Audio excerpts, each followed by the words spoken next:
If you thought Terraria was fun, boring, then your world is about to be flipped on its head.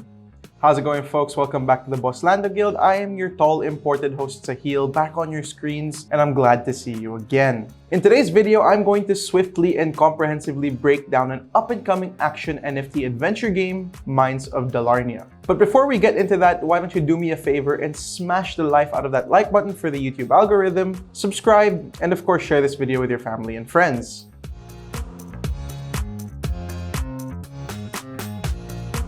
Now, for those of you who've spent countless hours mining and scavenging supplies on Minecraft, your calling is here.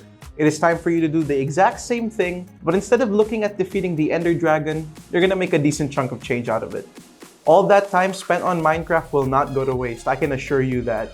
In the Dalarnian world, you'll be scavenging for rare artifacts and relics while going head-to-head, or toe-to-toe, with some of the strongest mobs that you come across. The team behind MOD expresses its game as something that is owned by the players.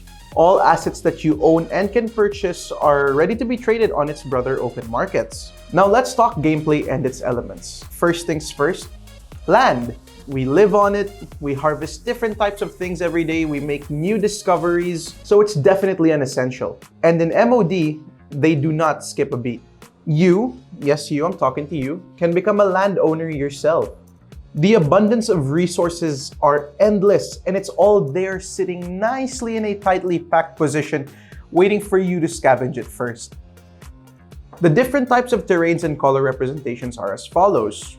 Number one, you have your terrestrial, which is represented by the color purple, lava, which is represented by the color, you guessed it, white, psych, it's red. As for ice, we have blue, and of course for darkness, we have green. Surprising enough, they didn't pick black, but they opted for green. Now, as I mentioned, combat is an integral part of the game.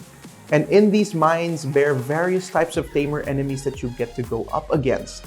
With the enemies varying in skill set, this basically entails that you have to adapt to your environment in order to beat them. So if I could leave you with one thing, don't be careless. Remember, it's not the size of the dog in the fight, it's the size of the fight in the dog. Even as simple as a level 1 skeleton can whoop you to pieces just by one missed keystroke. So remember, pick your tools wisely. These territories also come with its own difficulty level.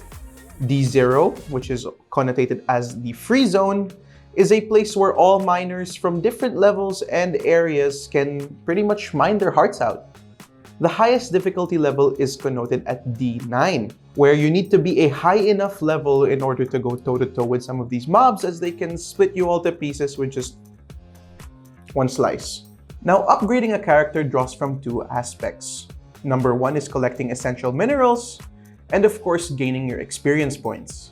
Now, being that an essential part of the gameplay is land, let's talk about how you can make money from this. Now, emphasis, you have to be a landowner if you want to make money. But this isn't the only stream of income that you can make. This is pretty much an added bonus.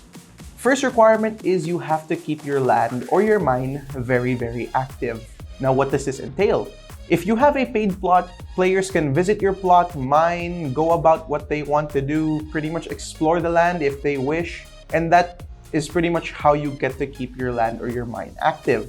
Number two is, of course, they have to fight mobs. Fighting mobs will gain them experience points and will also gain you experience points. Now, these will yield you rewards in the form of tokens, minerals, tools, and many, many more.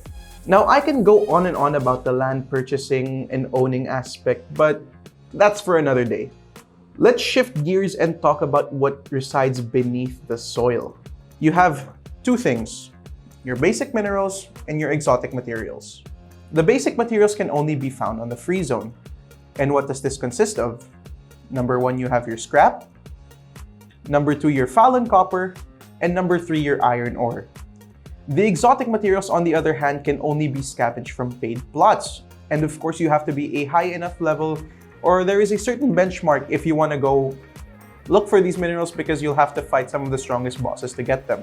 These exotic materials consist of petrified neon, prisminium, and crystallized plasma. Third on our list, and of course the obvious, your mining tools and weapons. Now, how do we go about this? It's pretty straightforward. Purchase a pack with a pickaxe and oxygen packs, focus on upgrading your tools, and mine. Now remember, different environment calls for different tools. So if you're in lava, you don't want to be going for minerals with an ice pickaxe. And last but not the least of our in-game elements, the marketplace. Buying, selling, and trading various cosmetics to deck out the look of your character and increase its functionality level can all be done here. Now the part that you've all been waiting for, or at least me I guess, the tokenomics. Speedrun time, keep a close eye. The game's essence is play to earn. The token is called DAR, which is a BEP20 certified token, and it functions as both the in-game currency as well as the governance exchange. You can stake them on different lands, gain rewards, as long as you have a MetaMask wallet, a Binance Smart Chain, and many other trusted wallets, for this resides on, you guessed it, the Binance Smart Chain. As for the roadmap, they have quite a bit in store this year.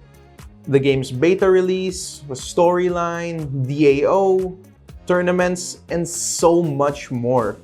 So keep your eyes peeled to their social networks and Discord to find out more. Now that pretty much summarizes what awaits you in the Mines of Dalarnia. Of course, let's talk about the risks before we end the video, and I will repeat myself time and time again as I do in all the other videos.